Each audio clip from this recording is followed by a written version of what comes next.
An ancient landscape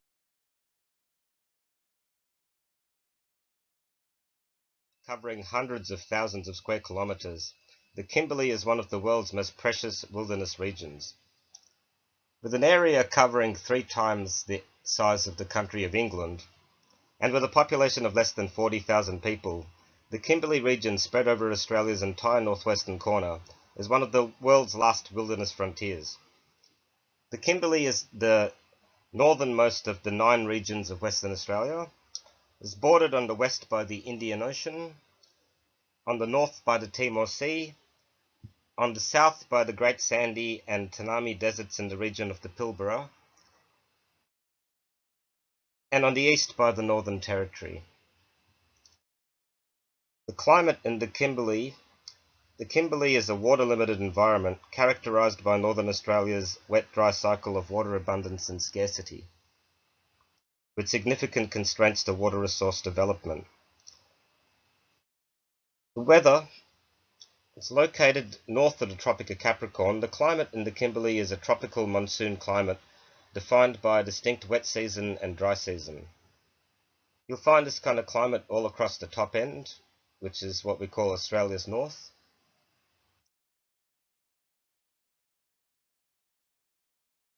The Kimberley dry season is characterised by clear blue skies,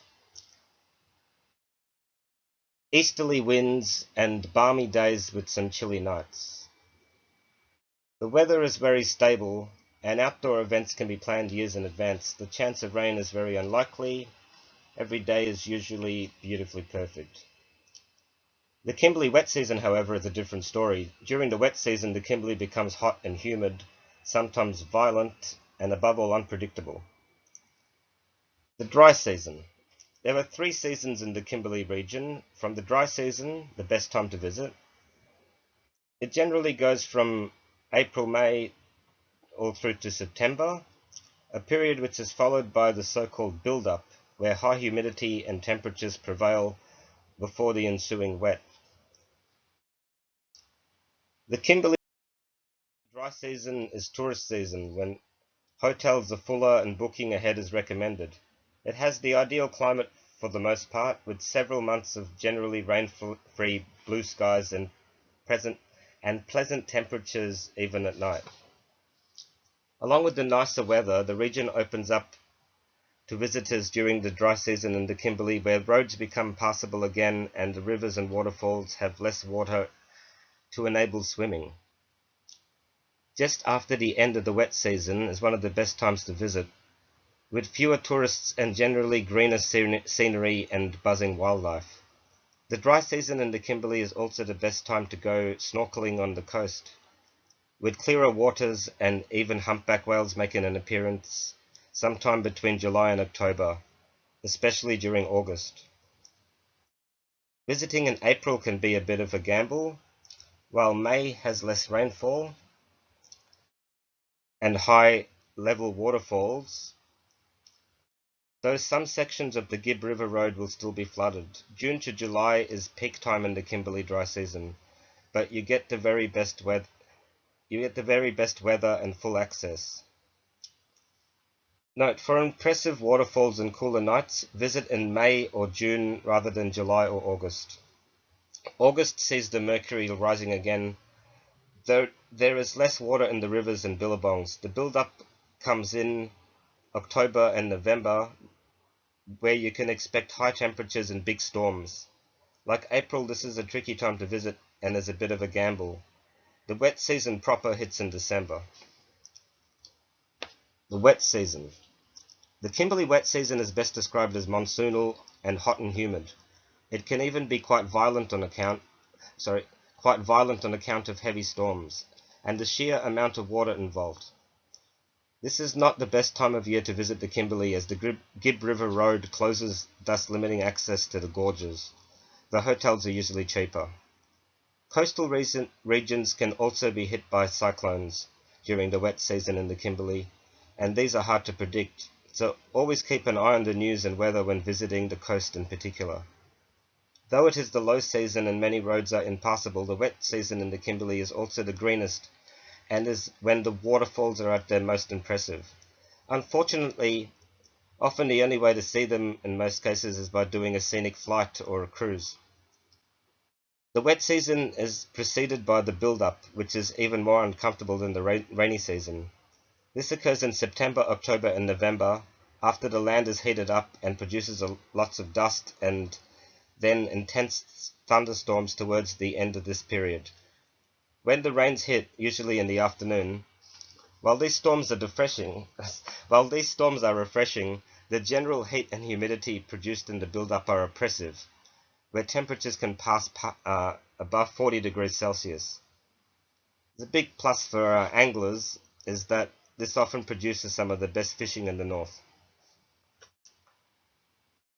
The Kimberley's geographical features are absolutely magnificent. It consists of steep-sided mountain ranges of northwestern Australia cut through with sandstone and limestone gorges and steep ridges, from which the extreme monsoonal climate has removed much of the soil. According to scientists, 1,800 million years ago, the Kimberley was a separate landmass that collided with the ancient Pilbara and Yilgarn, forming the core of the future Australian continent.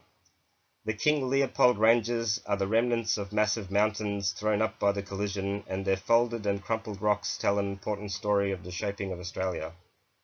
The Oscar, Napier, Emmanuel, and Pillara Ranges are remains of a vast coral reef, similar in scale to the Great Barrier Reef that existed nearly 400 million years ago but is now high and dry in the landscape.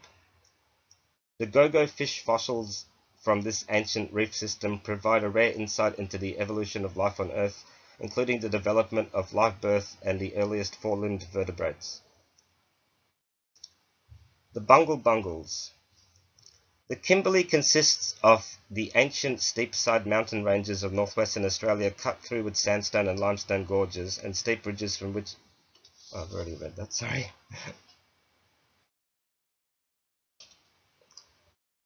Beyond the Dampier Peninsula, the southern end of the Kimberley beyond the Dampier Peninsula is flatter, with dry tropical grassland, and is used for cattle grazing and cattle ranching.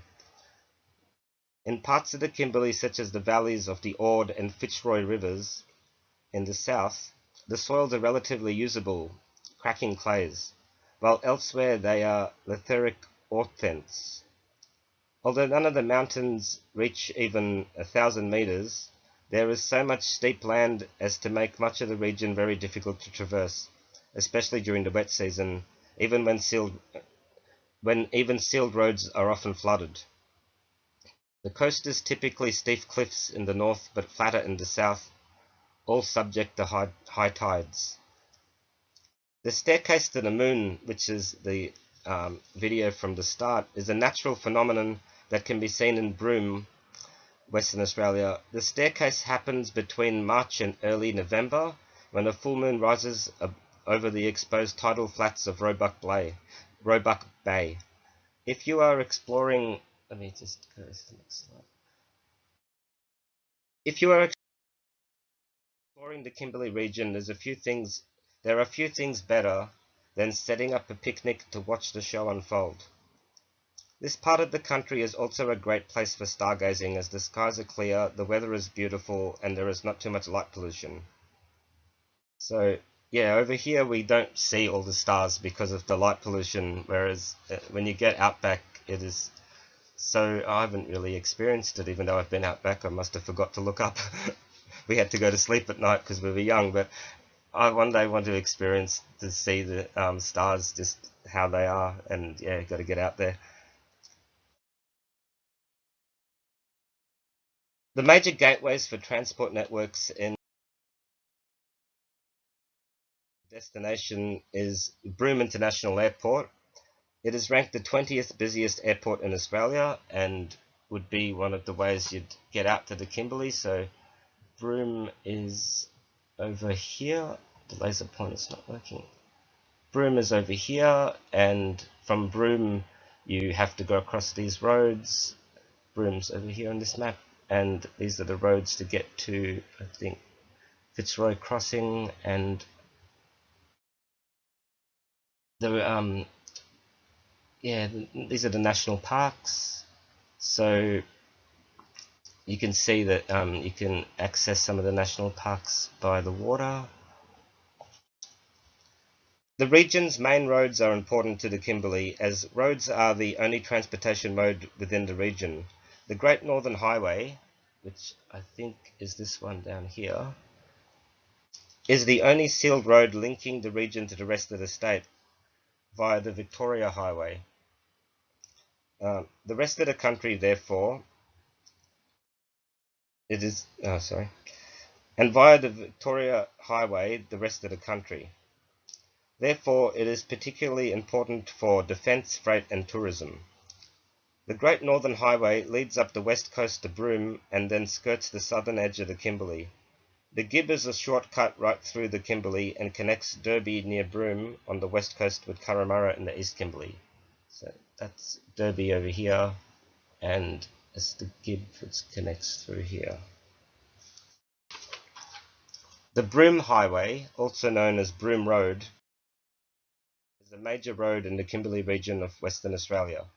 It connects so I'll show you here, the Broome Road is here, this is the Great Northern Highway, so that connects that.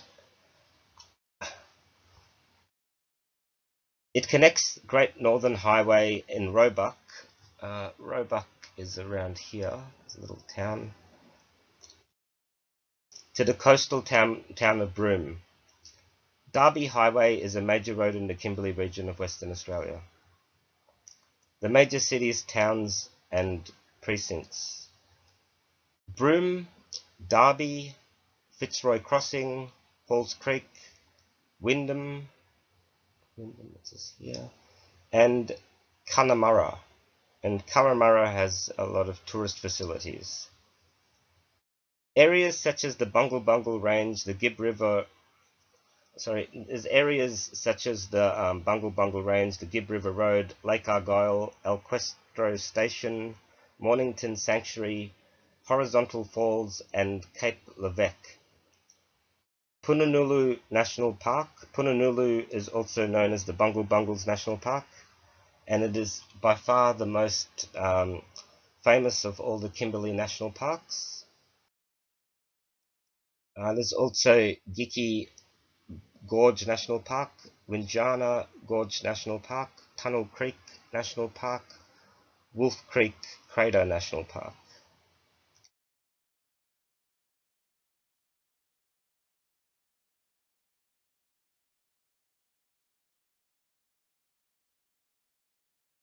The indigenous people are believed to have lived here for around 65,000 years, according to the carbon dating of some of the oldest rock art found in the area.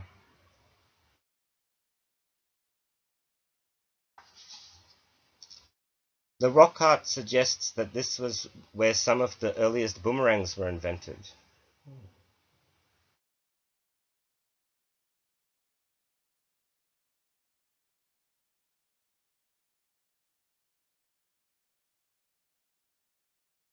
The Kimberley region is very famous for pearling. The first European report of a pearl shell was on the west coast of Australia. On the west coast of Australia was by William Dampier, who in 1699 noted its occurrence at Shark Bay south of the Kimberley. From 1850, European pearlers began to collect small shells in the area. When the world's largest pearl oyster shell was discovered in Roebuck Bay in 1861, it caused an international sensation. People flocked from many nations hoping to make their fortune. By 1870, European pearling was becoming well established on the Kimberley coast.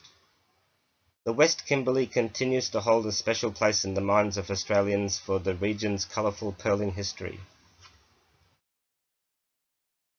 Long before the arrival of Europeans, Aboriginal people along the West Kimberley coast collected the large luminous pearl shell, Pinctada maxima, for use in rituals and ceremonies. It is the most widely distributed item in Aboriginal Australia, traded across 2/3 of the continent. Yes, the Aboriginal people were basically moved out of the area over time. Initially, they were dispossessed of the land and they got jobs on cattle stations, but then as time progressed, I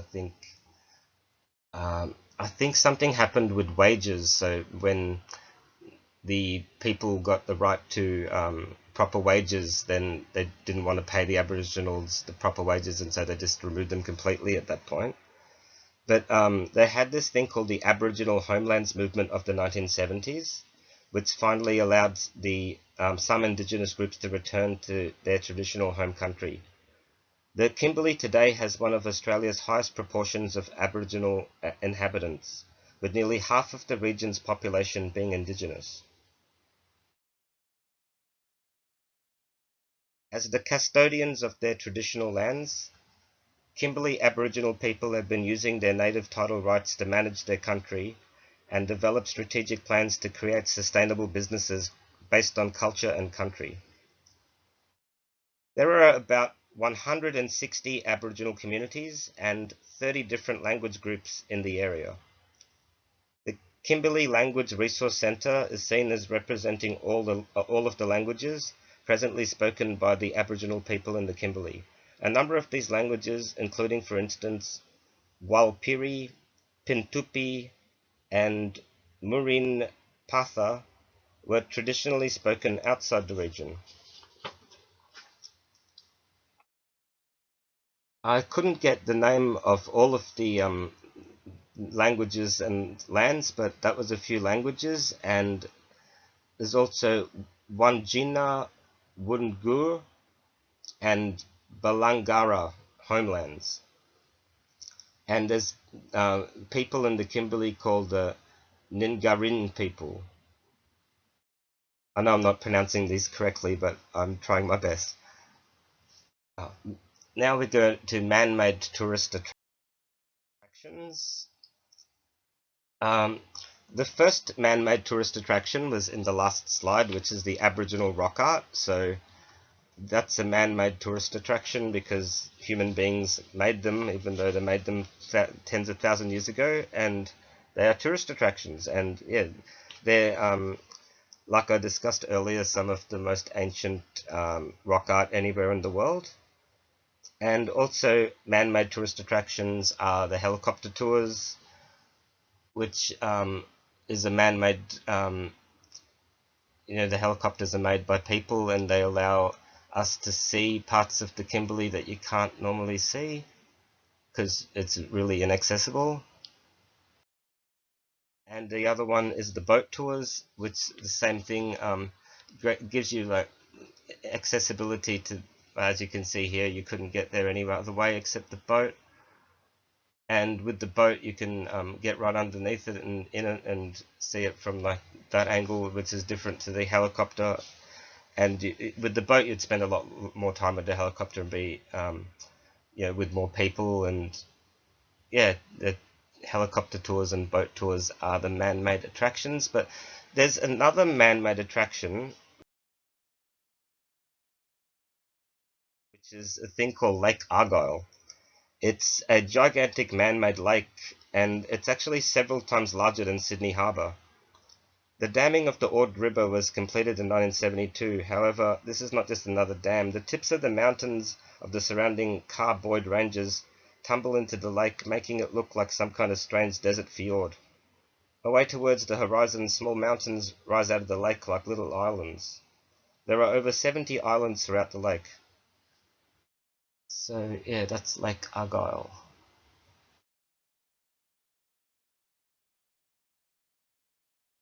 Health and safety issues. Water. There are great swimming opportunities in beautiful lagoons and inlets, so if you're planning a trip, don't forget to pack your swimming gear. But water itself can be a danger, especially for a novice swimmer. Don't go into the water whilst under the influence of alcohol, and never go swimming alone. River rafting safety would require helmets and a life jacket to be worn, and you imagine if you were going rock climbing and that, you'd want to have all the right gear and for it to be, how do you say, up to code, so there's no cracks in the ropes or the metal things that hold them on. If you're going to explore the area, of course, take a supply of drinking water with you, because there's a lot of desert out there. And crocodiles. Be crocodile wise. When you are entering the Kimberley or Pilbara regions, you are entering crocodile country. Two species of crocodile occur in Western Australia: the estuarine or saltwater crocodile and the freshwater crocodile. The saltwater crocodile is the largest living reptile and considered to be a dangerous predator. Saltwater crocodiles were declared a protected species in 1971, by which time their numbers were so low that they were rarely seen in the waterways around Wyndham, Derby and Broome. While the crocodile risk is relatively low in Western Australia compared with the Northern Territory, there has been an increase in sightings and beach closures in populated areas like Broome in recent years. Yes, so by protecting the crocodiles, the numbers have built up slowly in these areas and are increasing, and the likelihood of them coming in contact with people is increasing, so it's something to be wary of, but they are majestic, beautiful creatures, and if you just leave them alone, I think you'll find you'll be okay. On the other hand, the Urcandi box jellyfish, there are two species of them which are dangerous, and both can be found along the beaches of Broome.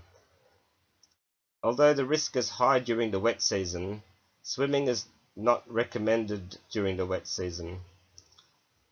Sorry, the risk is higher during the wet season, and swimming is definitely not recommended during the wet season. Box jellyfish are actually present near Broome all year round. So yeah, the ocean has got the jellyfish, and be careful of them.